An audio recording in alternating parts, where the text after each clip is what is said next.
Testing 1 2 1 2. Working on some technical difficulties. Stand by. I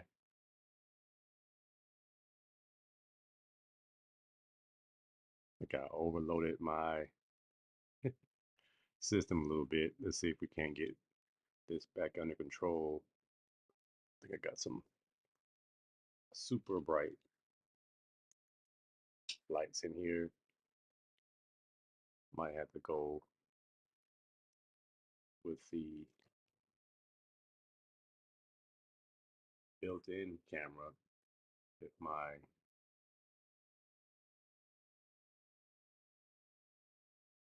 camera is acting crazy. Oh, brightness is way too high. All right, that looks a lot better.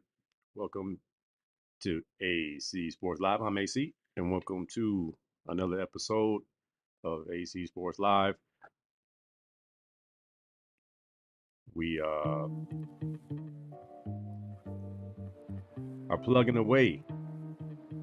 Just had a cool conversation, up and down, emotionally charged conversation with Mr. Chris Rubio on the Rubio Method Show, and it's always cool to be on that show.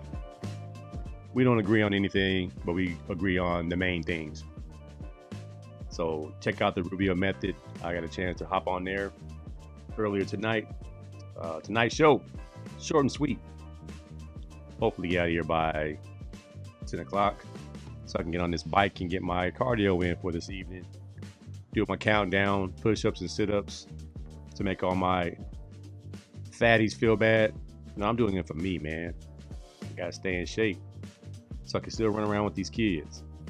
Tonight's show, Mike Tyson versus Jake Paul. Is it an acceptable fix? Netflix let us down tremendously. And what's next for Mike and Jake? Coach Prime, love him or hate him, he has the formula. He is the talk of the town. He has the Buffs looking like a playoff team. 12-team playoff. They're in the mix. Sports Flix, I finished up season 2 of Sprint, and it's a keeper. Tender Love Report, I got an Embiid on there again. He's gonna surpass Anthony Davis for the Tender Love Report. Some pro athletes wearing outfits they should not wear on the Tender Love Report, and it's SC week, man. It is UCLA versus USC.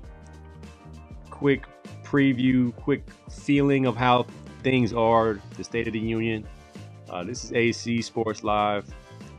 You're the peopleization. Ready to get it in? Let's go. Hostile. I got a right to be hostile, man. My people been persecuted.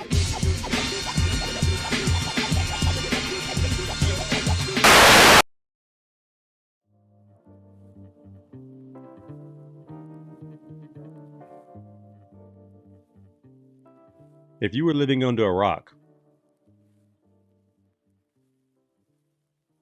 you would not know that last Friday we saw, I would say, one of the biggest shams in the history of sports entertainment. I'm gonna say that because going into it, we had all the warnings and signs that this was gonna be a glorified sparring match. So Jake Paul, YouTuber, entrepreneur, world-class shyster, he and his brother Logan Paul have created an empire of online followers.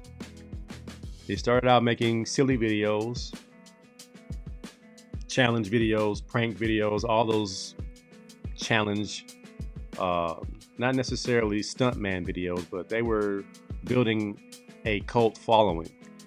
And fast forward, I don't know, to 10 years, Logan Paul's in the WWE. He actually was holding a belt for a while. I think he hasn't been on there in a while, but his brother Jake decides to go into boxing, takes on a few YouTubers, and before you know it, he's in here fighting every mixed martial artist that we've ever heard of, from Anderson Spider Silva to Woodley to Nick Diaz. And then he wants to pick out one of our all-time favorite boxers of all time, Iron Mike Tyson. And it seems just as weird and just as fabricated as the fight itself on Friday. I wish I could tell you that it was legit and everything was on the up and up. But just watching it, I had the same face the entire fight. I might have had this face right here. The whole fight, I was a side-eye, and because I always mention that I box, or at least I try to box. Shout out to Brandon Adams, who fights this week. Friday, he's on the OTX 154-pound tournament. So tune in to the DAZN, the OTX tournament. Brandon Adams has made it to the championship round. He's the king of tournaments. He won the tournament that is on, is it NBC? The Contender. He won that one, and he's on his way to win this one. He has one more fight to bring home the belt, and then I believe after that he'll get some more fights, and he's in the swan song of his career. So a couple of big paydays would be awesome for him. I wouldn't mind seeing him fight Jake Paul. He can get up to 168, 170, maybe. Jake Paul comes down to 175 catch weight, and Brandon Adams would destroy Jake Paul, as would have Mike Tyson.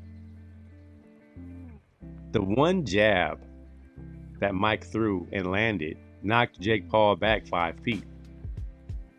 And at that point, it's almost like Jake reminded him that the contract says you can't throw any heavy punches. No uppercuts, no hooks. But he threw a jab and connected. So you almost wonder, the few big punches that Mike was able to slip, classic Mike Tyson steps to the side with good footwork and catches his opponent with a hook. We didn't see any of that, man. And I know after round 4, his age caught up. But the first 2, maybe 3 rounds, I think Mike had the juice to make this an interesting first 3 or 4 rounds, in which he could have won some 10-8 numbers. Like, he could have really put some hurt, because there was a couple of exchanges, and in natural boxing, when someone punches hard and misses, you're supposed to make them pay. Like, if you're in range, you throw something. And I don't think that takes youth. That doesn't take having all your legs. Roy Jones kept saying, I don't like how his legs look. When Mike came out in the knee brace, I knew the fix was in. What boxer trains for 6 months and fight night you wear a neoprene sleeve? I don't even think that was a neoprene sleeve. That would have just been a cloth sleeve. And what is it really doing except drawing attention to it? At that point, adrenaline kicks in. You don't need a knee brace. Maybe some of that black tape that they've used to kind of secure areas of your body, but that was not good. After that debacle on Friday night, might have to just focus on UFC at this point. Is real boxing dead? So John Jones fought this weekend, and that was a real fight. I mean, that was the nastiest kick. That was the nastiest kick I've seen in a long time, where he kicked his opponent in the ribs and caved in his whole left side, just went inside his ribs. Like, it was just, I felt it when he kicked him, and I said, yeah, he can't breathe. It's over with. So we might have to watch 5-minute rounds five-minute rounds in UFC to see real fighting. I don't know what can be restored. The commission is still sanctioning these fights. Mike should not have been in there. There's a reason why he was in Texas, not because of AT&T Stadium alone, but because the state of Texas gave Mike Tyson a license to have a rigged fight. So my question to my drill brothers, shout out to Drill, is it okay for Mike Tyson to throw a fight? And it appears it is okay, because we're not gonna tarnish his legacy or remove his Hall of Fame status. Whereas, and if you throw a basketball game, if you throw a football game, you're the lowest human being on the planet Earth, where you've jeopardized the integrity of the sport. Well, is there any integrity in boxing? You're a prize fighter. You're fighting for money. This was a $20 million payout for Mike Tyson, $40 million payout for Jake Paul, and the whole thing was staged. There was a video with AI voice on it, and it shows some points in the fight that are pretty obvious, and it also has sound from Jake Paul as he's entering the boxing world and how he's going to make it his own. Take a listen. Jake Paul versus Mike Tyson fight was rigged. Look at how Mike was fighting against Roy Jones at 54 years old, and take a look at this counter. Roy goes in with a jab, and Mike slips to the outside and immediately counters him with a left hook. Now compare this with the Jake fight. Mike would go to all the trouble of closing the distance on Jake but wouldn't counter. Jake throws a big right hook and Mike slips under it. Jake is completely open and out of position while Jake is in range, but Mike doesn't counter. Instead, he just throws his hands and waits till Jake covers up and backs out of range. Again here, Jake feints a jab, then goes for a left hook that he abandons since Mike slips, but Jake's guard is open and Mike loaded up his left hand, but he doesn't throw it. Instead, he just stands up. Was the fight rigged? And if you don't believe me, let's take a look at what Jake himself said when he was getting into boxing. At the end of the day, I've been in this sport for a year now, and I probably shouldn't be saying this, but all of this shit's fucking rigged. You see people whining and dining each other. You see people at Staples Center. This sport's rigged for sure. The Jake Paul versus Mike Tyson fight was rigged. He said the sport's rigged for sure. Or was he saying that you could have a career based on advantageous rules and things you sign off on an unwritten contract saying, hey man, we can make a lot of money if we give the people a show? It's just WWE, man. All we gotta do is find a commission that's gonna sanction us so we can call it a real fight. They got us. But guess what, man? I don't think people even care. I didn't care. I knew what I was getting myself into. I knew it was going to be a fight that was going to be kind of written. And we said this last year when they started talking about this fight. And then you hear the 14-ounce gloves. You hear the 8 2-minute rounds. When they start chopping down the authenticity and the integrity of the boxing match, the boxing world, boxing sweet science that we know it as, Rubio Method showed the first 2 minutes of the Hagler-Hearns fight. The 80s was, to me, the golden era of boxing, where you had super skilled guys who just did not like each other. What Jake Paul was saying in that soundbite is people going out to eat and planning out how the fight's going to go. So is boxing dead? I don't think it's dead, because there always can be somebody that comes along who wants to bring it back to pure.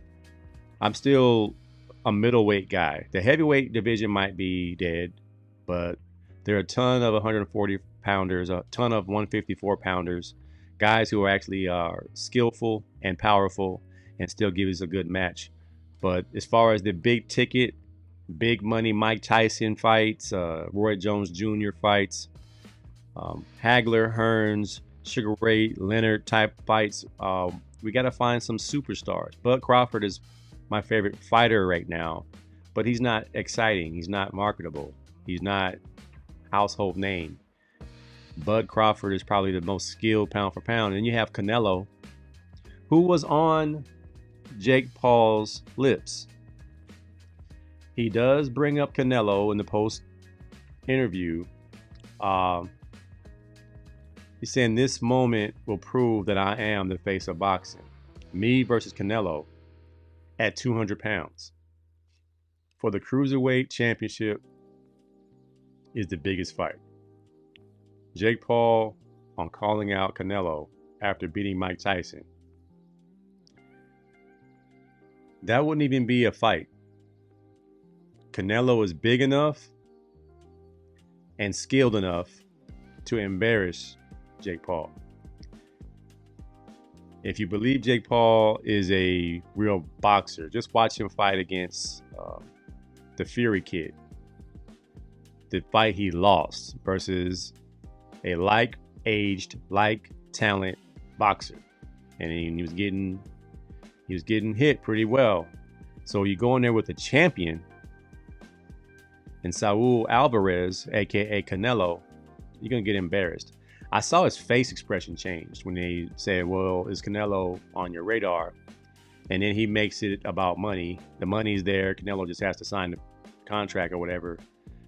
You don't get to skip the line, man. Canelo is in his swan song in his career, so he has about 2 or 3 more paydays left. Does he want one of his last fights to be a gimmick? And I think Canelo, even though he's not in line to fight Bud Crawford, because there are 2 different weight classes, I think maybe 3 divisions apart. So they would have to really adjust their weights, or he would have to have Bud come up to his weight, which is not always great. If you watch the UFC fight on Saturday, John Jones looked fat. He was putting on the extra pounds to fight heavyweight, where he's been the light heavyweight champ forever. Now he's the heavyweight champ, but he's fighting against bigger guys. So now his stomach is bulging. He's doing the Trump dance with the appropriate belly fat. The dance matched the fat. And you don't want to do that. You're a prize fighter. You don't want to have a donut around your stomach. But Jake Paul would get destroyed by Canelo. The same way Logan Paul would have got destroyed by Floyd Mayweather. And Floyd Mayweather's giving up 35, 40 pounds to Logan Paul. But the skill of Canelo would be way too much for Jake Paul. I would like to see Jake Paul fight maybe Andre Ward, who's 40 years old, meaning he probably won't be as powerful or as fast as he once was when he was champion. I know Andre Ward is a purist, and he probably wouldn't do it. Man of God is his nickname. So I doubt he would do anything that might have any funny business on it. So who could he fight next? Of course, the jokes are flooding in that he might fight President Biden. He might dig up Muhammad Ali's grave and fight the champ.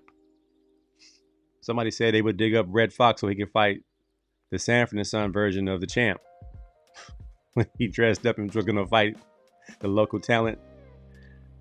We don't know, man. Maybe he could fight Happy Boy. Happy Boy said, my Cowboys are rigged to lose. It's very painful. Every loss at home has been by 20 points. Cowboys doing bad, which is great for me as an Eagles fan.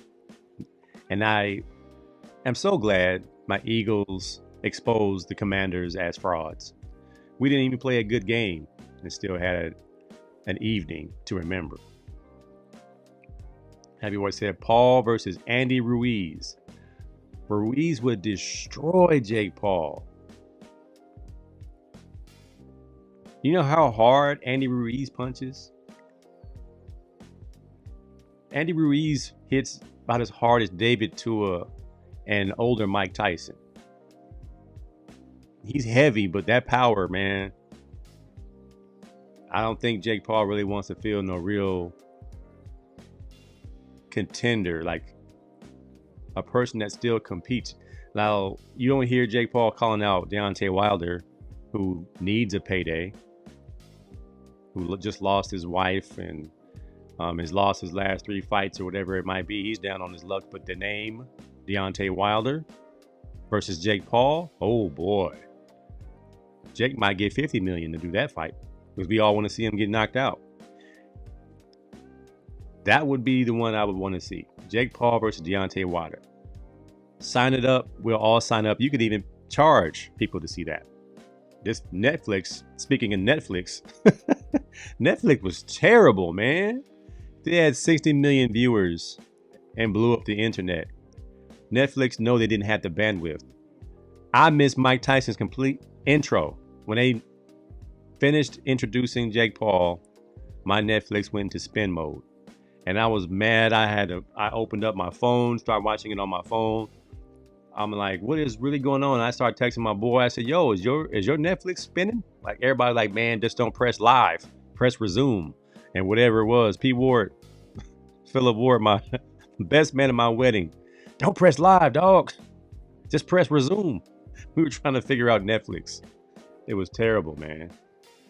They are not ready for live TV. They're not ready for 60 million viewers. Again, Jake Paul is a genius. He got this many haters and this many followers. He's similar to your boy, Happy Boy. He's similar to Trump. He got this many haters and this many followers. So he's able to have a fan base. It's like the Joker, man. Or Deadpool. Or the Penguin. Jeez, I just finished watching the Penguin series. I don't want to spoil it for you. But after I started cheering for him, he reminded me why he's a bad guy. The Penguin on Max. HBO Max. Awesome series, man. Awesome. I had to go back and watch the Batman to be reminded of who the Penguin really is. Crazy, man. So is it acceptable to take a dive? In today's sports world, I guess it is, because now we see teams tanking for draft picks. You try to lose games so you get the first pick. And you have to disguise it as we're trying out new guys. And sometimes them new guys try to win the game and mess up the draft pick. And the owners are mad. But in boxing, man, it's like the longest yard where Crew is in prison and his buddies find out he threw a football game. It's almost similar to you don't mess with women, you don't mess with children, otherwise you're going to pay for it in prison. If you throw a football game, it's like snitching. You don't snitch. You're not a rat. You throw a boxing match. We give him Mike Tyson the pass because he's Mike Tyson. He's brought all of us so much excitement and entertainment. We know he got robbed by Don King. All his money was gone. He had to pay taxes and all this other stuff. Let the man get 20 million one last time. And he's honest about everything else. This one here, he's going to probably ride to the grave. Unless he goes on a Joe Rogan show and Joe Rogan asks him, Mike, tell us the truth. What happened? What was the deal? What were the specs of the fight? What was the agreement? And we'll see if he comes clean.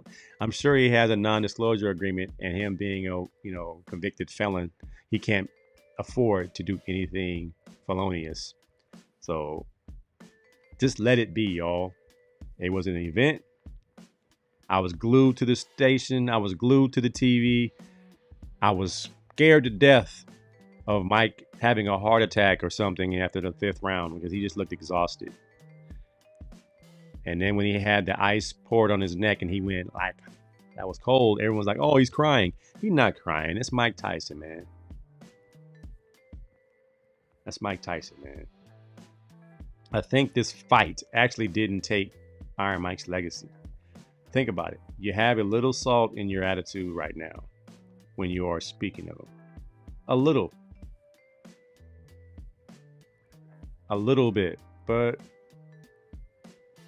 how many fights did Joe Louis fight? And I think about the scene from Coming to America when they said Rocky Marciano beat Joe Louis, and they was like, well, Joe Louis came out of retirement to fight Rocky Marciano.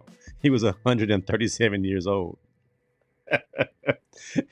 If you have not seen Coming to America, it's one of the funniest scenes in comedy movie history, where they were trying to explain why Rocky Marciano was not the greatest of all time, retiring undefeated, having beaten everybody in his way, including an old aging Joe Louis.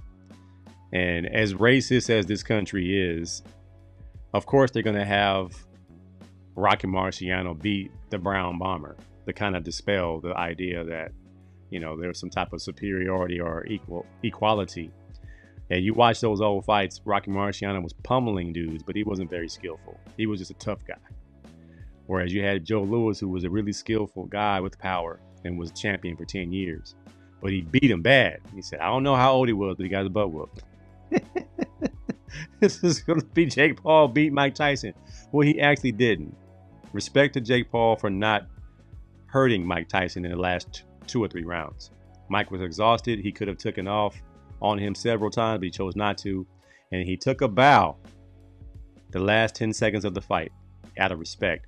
I was hoping Mike Tyson would just give him one good Mike Tyson punch out uppercut. And Mike Tyson was at that point gassed, and it was a wrap. So did you get your money's worth? Were you entertained? D-Mac Fi in here. You know. What up, fam? All right, so the undercard had a couple of exciting fights for me. The one that stood out was the Amanda Serrano versus Katie Taylor. You can't land 100 more punches and lose, especially to someone who had a point taken away. Amanda says, I landed 107 more punches. She got a point deducted, and I lost 95 to 94. Math ain't mathin'. Neither lady had power in her shots. So at that point, it was becoming a shootout. It was a matter of who can throw 1,000 punches first. And Amanda, told by her corner, you know, it's not definite. It's not absolute. So go out there and give her everything you got. And she went out there and was putting hands on Katie, but Katie still got the benefit of the doubt and got the decision. And you wonder, well, this is not the first time, and it won't be the last time that we see a fight for our own eyes and not be told the victory goes to the person we thought won the fight. Whenever in doubt, turn the sound down and watch it yourself. Nobody can tell you, even if you're not a boxing purist or a boxing historian, who would you rather be if you were just in a street fight? Amanda was bleeding from a headbutt, not punches. So the blood, don't let that fool you. Who was getting hit upside the head more with clean shots? And to me, Amanda clearly won that fight. And Rosie Perez was in disgust. And she was like, this is not even because she's both equal and I'm both equal. I saw Amanda win that fight, and she did not get awarded the win. And that's kind of where, what Rubio's question was, is boxing dead? It's not dead.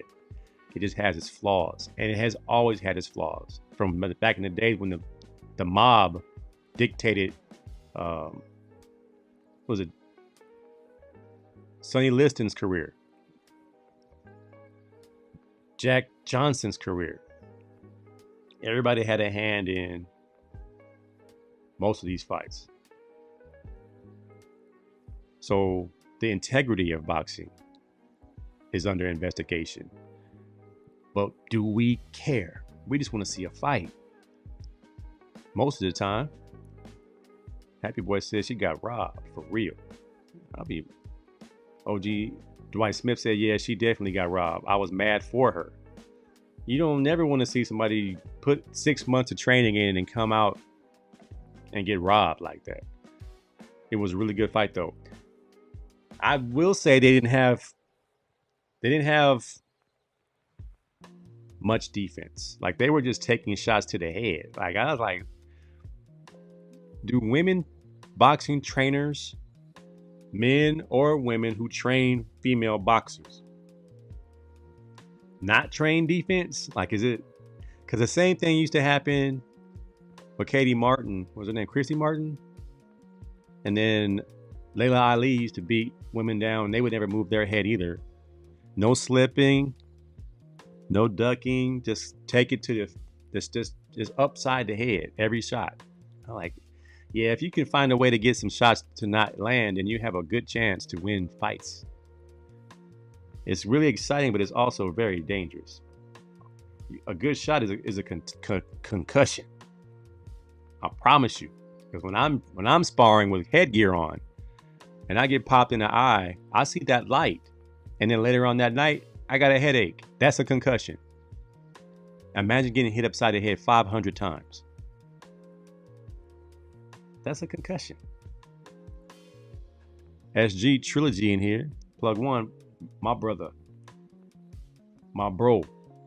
What's going on with the 76ers? We trash, brother. We straight up trash. And I'm glad you brought it up, because one of my dogs, Tyrese Maxey, called out Joel Embiid. I'm going to jump the gun a little bit. Joel Embiid has been a menace to this organization. Yes, he's been MVP, and he's been our best player for the last 7 or 8 years. This report comes out. The 76ers held a team meeting after the falling to 2-11 last night, where Tyrese Maxey called out Joel Embiid for being late to all team activities and everything, citing how it impacts the locker room, other players, and coaches. Shout out to the young bull for calling out the old lazy vet. For the first time in his career, he came to camp in shape, but now he doesn't want to play. My anger towards Joel Embiid is that you played in the Olympics and now you can't play for your team. That's where I'm like, yo, what's really going on, man? Philadelphia is a lunch pail town, man. People go to work, people work hard, and they want their teams to play hard. Allen Iverson, Daryl Dawkins, Brian Dawkins, Randall Cunningham, and Shady McCoy, Deshaun Jackson. Even though Deshaun Jackson got hurt a lot, but when he was playing, he played hard. Even Dominic McNabb played hard. This cat right here, man, if he don't bring us out of this 2-11 hole, playing every night, I'm talking back-to-back nights.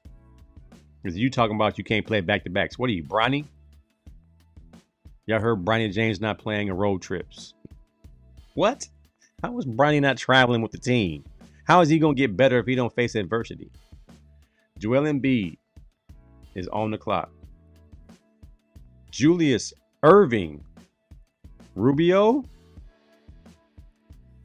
the doctor, Charles Barkley, Maurice Cheeks, James Toney. Was it James Toney? Andrew Toney. I'm sorry. James Toney was a boxer. Andrew Toney, Bobby Jones, Dikembe Mutombo, Aaron McKee. I don't know, D-Mac. You just made me mad with that one, bro. My Sixers is straight trash. We got about 5 weeks to prove something. We're in the play-in tournament right now.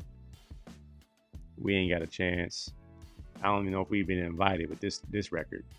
So we trash, man. And I'll just leave it at that.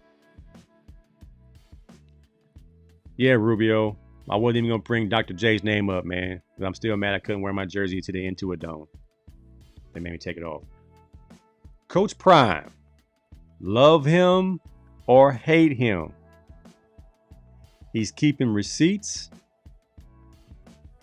And he has the Buffaloes in position to be in the college football playoffs. When preseason sports talk groups, they said the Buffaloes may not win a game in the Big 12. Well, guess what? Not only is Prime proving that with his Louis Vuitton and 57 transfers, that he can win football games and dominate the Big 12, but he is also a hot topic for coaching positions in the NFL. Another topic we covered on the Rubio method earlier tonight. I don't think Deion leaves college. Not this year, at least. The only way Deion would leave would be a situation where he would be able to coach his son, Shedeur Sanders, this quarterback. Travis Hunter is going to be fine no matter where he goes. And I will be surprised if Shiloh Sanders gets drafted. He could still make a team because he could play special teams. But Deion Sanders has made a way from coaching high school football to Jackson State to 2 years at Colorado to being the topic of discussion to coach the Dallas Cowboys, Happy Boys team, and America's former team. I think the Detroit Lions are now America's team and the front runners to go to the Super Bowl out of the NFC. Even though my Eagles are playing very well, we'll wait to see when that happens if we meet them in the playoffs. I'm just glad the Lions are good. Now we have something to watch on Thanksgiving. Rubio's favorite holiday. Rubio says turkey is disgusting. Tell Rubio he hasn't had the right turkey. You've been eating that taste the biscuit turkey. Taste the biscuit. Taste the biscuit. That's not good turkey, man. The Eagles are doing better. Absolutely.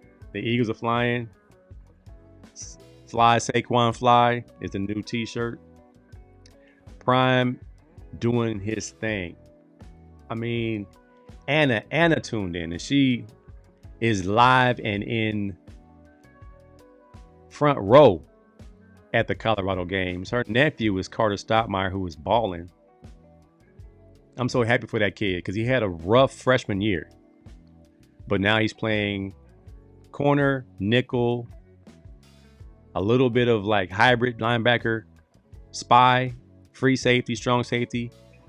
The kid is just like his dad. Shout out to Omar Stottmeyer and Sheila Stottmeyer, who raised two incredible kids. And Anna is the auntie with the most. Rocking the jersey, looking cute with her little fits, supporting her nephew. The Buffaloes are worth the watch. I tune in whenever I see them playing on television. It's must watch, man. A lot of guys on my sports talk group are saying that Big 12 don't play anybody and that it's just because the Big 12's trash that Deion is being successful. And then you start hearing them say, well, Deion should come coach USC. I thought y'all said he couldn't coach. Now you want him to coach USC? Now Lincoln Riley can't coach? Lincoln Riley came from the Big 12 too. Lincoln Riley can coach. He just didn't recruit the right players to fit his system. That system is not going to work in the Big 10. You got to run the football. Like my Bruins, we're not going to win if we don't run the football. We got exposed on Fridays. The Washington Huskies run defense was too much for us, and we got exposed. I told Michelle, throw the video away. We don't need to watch that video. We need to get ready for USC this week. But Deion has the keys to the country right now with his media presence, his social media prowess. Shout out to his son, Bucky, who's doing an excellent job capturing the moments. It's genius, man. He's got the world in his palm right now. And some of that stuff, happy birthday to Peggy and all that stuff, is genius. And I'm sure Deion does have a place in his heart for Peggy, who turned 100. Because she's easy to love. Who doesn't love grandmas? If you don't love grandmas, we ain't the same. You should love all grandmas. They might have been a piece of work back in the day, but now they're old grandmas. You have to have love and respect for grandmas.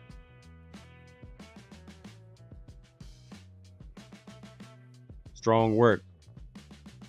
Rubio says Florida State needs to get all their donors together to get Deion. It will take $50 million. Because what is Deion getting right now? 20?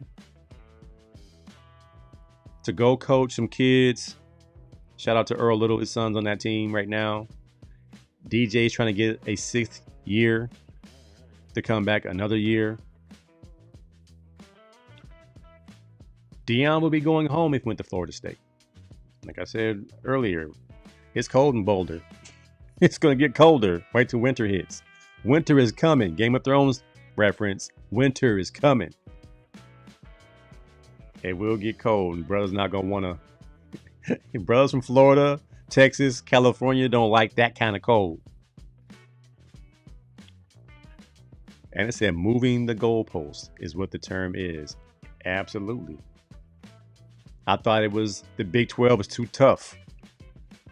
Deion should have stayed in the Pac-12. But Buffalo's not going to make it in the Big 12. Well, it looks like 10 of the Big 12 teams are losing. They have losing records, except for the Buffaloes, Utah, and a couple others. AC2 is in the building. Shout out to San Jose State, who had a tough loss to number 12 ranked Boise State. Anna said, why is Boise ranked number 12? I saw a post before I got on. Why is Boise State number 12? Is it Ashton Genty? That's part of it. They want to make sure Boise is in the playoff. So 12 teams get in, right? The Mountain West champion should get an automatic bid, but you know, we've seen stranger things in the past. But being ranked number 12 will justify Mountain West team being in the 12-team playoff. San Jose State Spartans just, I don't want to just say they got out-coached. I think we got too cute. On 3 or 4 plays, we could have done something a little bit more reliable or standard. I think we had a 4th down in the red zone where we did a tackle eligible for 5 yards. We got 3. Took points off the board there. We had a 14-point lead at that point. And then that next drive, Boise State drives down and scores. My brother Courtney Simpson's son, Andrew Simpson, did not play. So I kind of wanted to get the picture of my son and his son together. But it was crazy because Ashton Genty, being a Heisman Trophy candidate, has bodyguards and an entourage. So we couldn't even get the two kids together because they were pushing us in and out of our locker rooms in our area so fast. It didn't happen. But still, shout out to the Simpson family. Alexander's team were a little bit dejected, but they came out the locker room pretty quickly. So I know they have to move on and get ready for UNLV this Friday. Big game. They're already bowling. They got 6 wins. They're going to a bowl. Now they're playing whether or not to go to the Vegas Bowl, Idaho Potato Bowl, or Hawaii Bowl.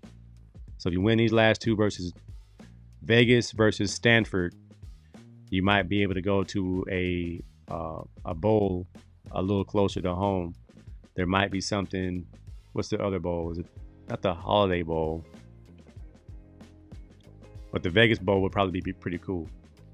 So shout out to Deion Sanders and the Colorado Buffaloes. Now, will he stay? Seeing that Shador and Travis and Shiloh will be gone, the recruits are coming. Because not only are the Buffaloes coming, they're here. For those who have negative things to say, check your tone, because you just might come across racist. Because there's no other reason why you don't like Deion, except there's a brother doing it. It looks like an HBCU when you watch Colorado play. There's brothers all over the place. And then shout out to all the white kids who stuck around, are having a good time. Goldberg's son plays for Deion. So can you play? Is all Deion cares about. Can you play? He doesn't care about color. Can you play? And that's what I love about it. And he still keeps it PG. Doesn't curse the kids out. Doesn't use foul language. He says "dern," throw the darn ball. The man just likes to fish, help young men become men, and be flashy with his attire, his gold, his glasses, his swag. Everything about him you hate because you couldn't do it when you were in high school. That's prime, man. That's prime. Sports Flix, man. I saw part 2 of Sprint, the series on Netflix that does not crash. It's a mini documentary about the Olympics. Since I don't get my Olympic fix every year because it's every 4 years, but Sprint on Netflix is a doozy.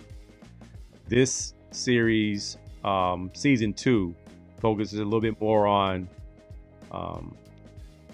the young lady who won the 100, Miss Alfred from St. Lucia. It still had Sha'Carri, still had Noah Lyles and them guys, but you had Kung Fu Kenny on there. Did not know Kung Fu Kenny was an orphan. Did not know he struggled with, self-love,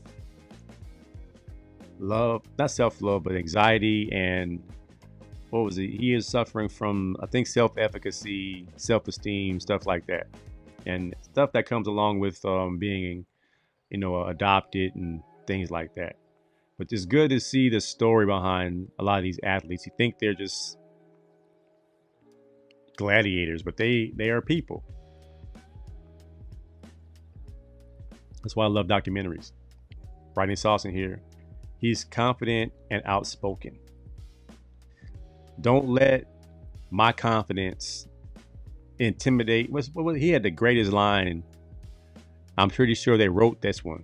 Don't let my confidence do something to your self-esteem. Don't let my confidence ruin your day. Something along those lines. Sprint on Netflix is a keeper. All right, it's time for Tender Love, man. I've already talked about Joel Embiid and how he's becoming the front runner for the face of Tender Love. Let's crank up the sounds. Are we going to go with sensitivity or are we going Tender Love? We're going Tender Love tonight. Tender Love. All right. I saw an ad on my phone. Not sure why. This ad popped up on my phone. I'm not sure what Shine is. I think it's a clothing line, I guess. But thank you, Anna. Gotta go. I know you back east or at least Midwest, and it's late. So go ahead, get you some beauty sleep. Gotta see Colorado play this weekend. Are brothers really wearing off-the-shoulder sweaters? Is this what we're doing? And I don't consider myself homophobic or nothing like that. But there are pieces of attire that are not made for the bros. Off the shoulder, long sleeve, halter top blouses are not gonna fly.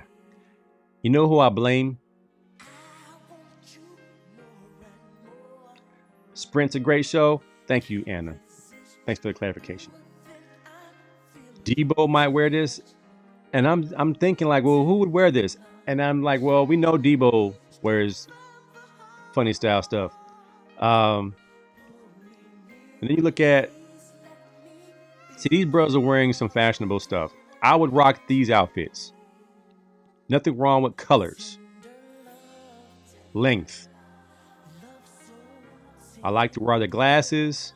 I like to wear the jackets. A flamboyant jacket from time to time. Cool. These brothers got, that's a good look, bros. But then you go to Stefon Diggs.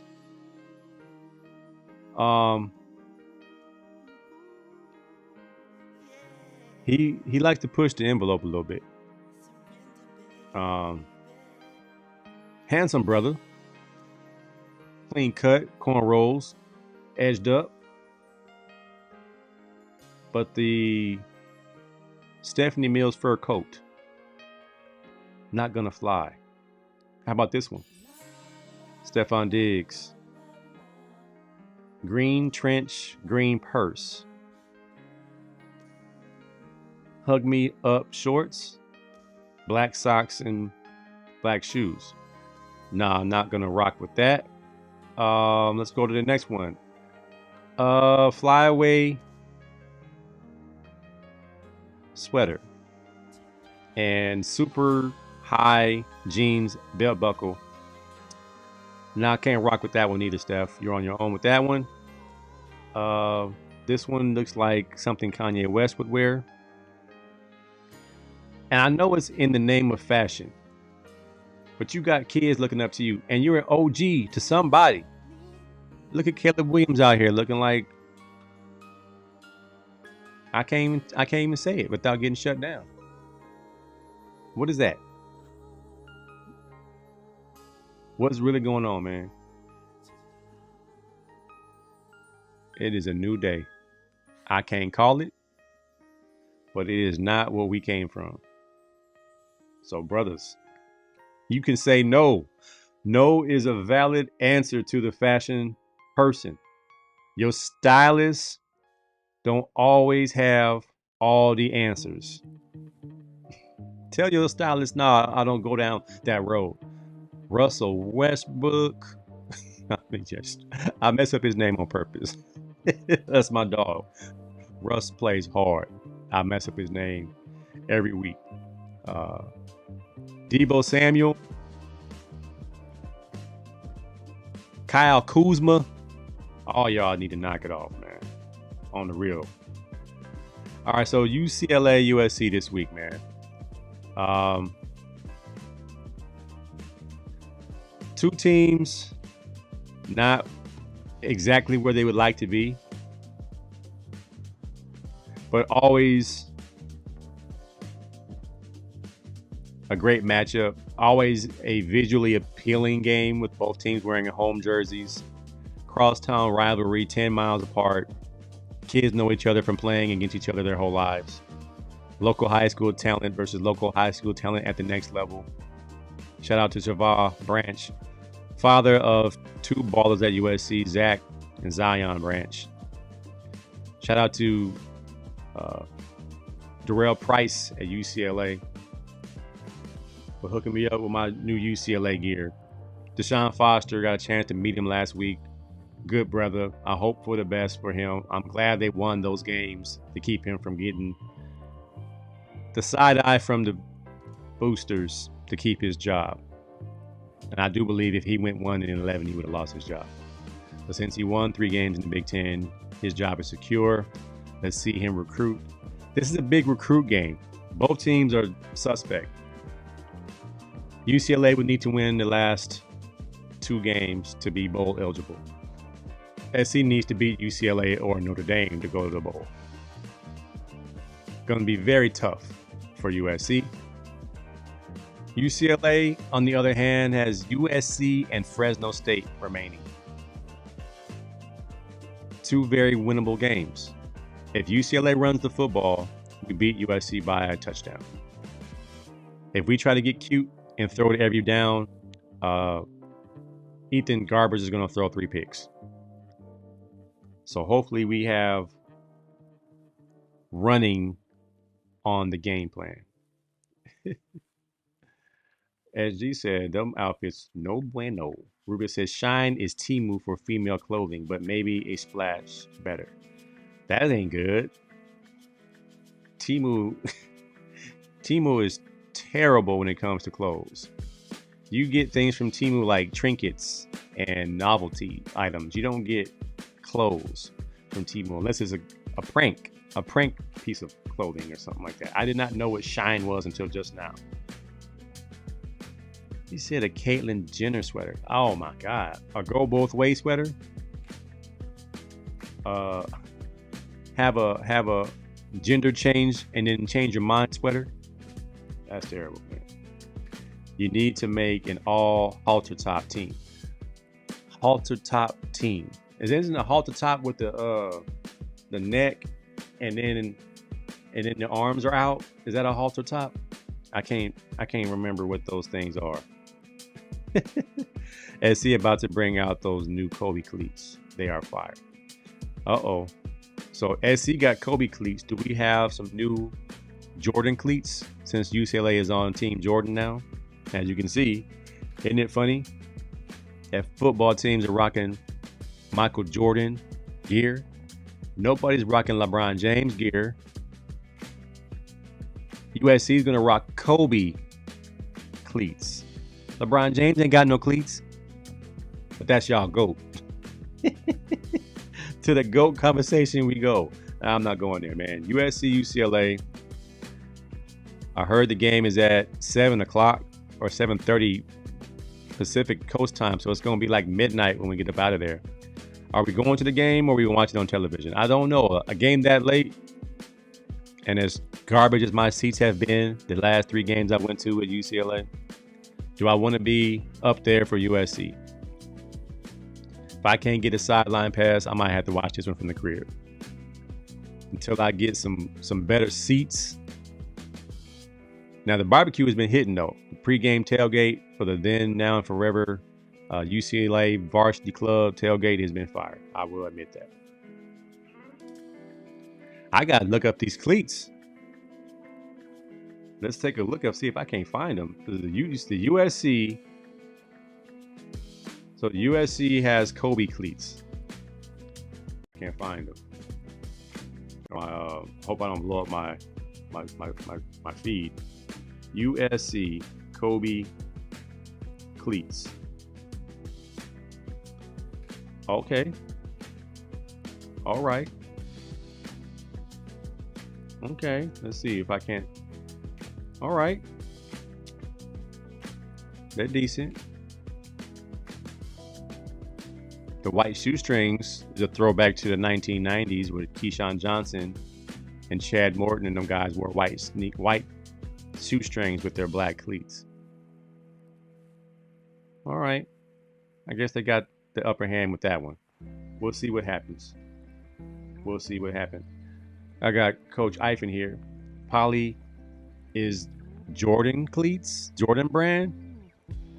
But we got put out the playoffs last week, so it didn't get us no championship in Division 4. Rodney said he posted on his page. I just saw him, bro. Fade. What up, bro? Jordan brand. I like when Poly was on Adidas. We had some fresh gear with Adidas. I remember I had a whole box full of for Long Beach Poly gear from Adidas. That was fly. We had hats, we had sweatshirts, t-shirts, dry fits, workout clothes, everything. And all I did was a couple of videos for the team. Shout out to Star Bunch, who hooked me up. And who else hooked me up? Crystal Irving hooked me up when they were with Asics for track. That was a good year too. They also had Oakley for the glasses. Those were good days, man. When Poly was on top, those were the good days, man. The good old days. Other colorways of those cleats come out after USC debuts them. Wow, man. That's crazy. St. Anthony's still alive. Semifinals. Shout out to the Saints doing their thing. Even though they had a mad exodus of players, they are getting it done with those hardworking young men who stuck around. Shout out to Jeremiah Tofi. Shout out to Jeremiah, Alicio Pua, Josiah. Shout out to Marco Transfiguration, having a great year. Andres and those guys. Shout out to Rich Gonzalez, the DC. Rodney Van, DB coach. All the guys working hard over there at St. Anthony's. That's my show, y'all. Y'all have a wonderful, wonderful week. Unk season is still in full effect. Unk season dance off. My brother's in the battle. Never too old. Never too old to pull up and have a breakdance competition with your old foe. Never too old. It ain't over yet. Hit him. Hit him with the kicks. There you go. Send him on his way. You can't make this stuff up, man.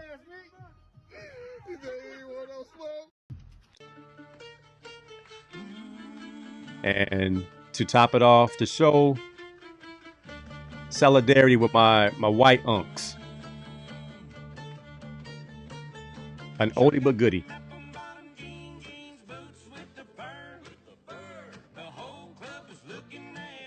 The Cleverleys. Never gets old. If you haven't seen the Cleverleys, they serious about it. They're not playing no games with you. I'm AC, this HB Sports Live, man. I'll holler at y'all next week. Have a blessed week. Enjoy the football games. I'm going to be back on basketball next week when football is over. In the next couple of weeks, I'll start looking at basketball. Told sweet brother Numsy I don't watch basketball until football is over. I'm like this man right in the middle. I'm serious about it. I'll holler at y'all next time. Peace out.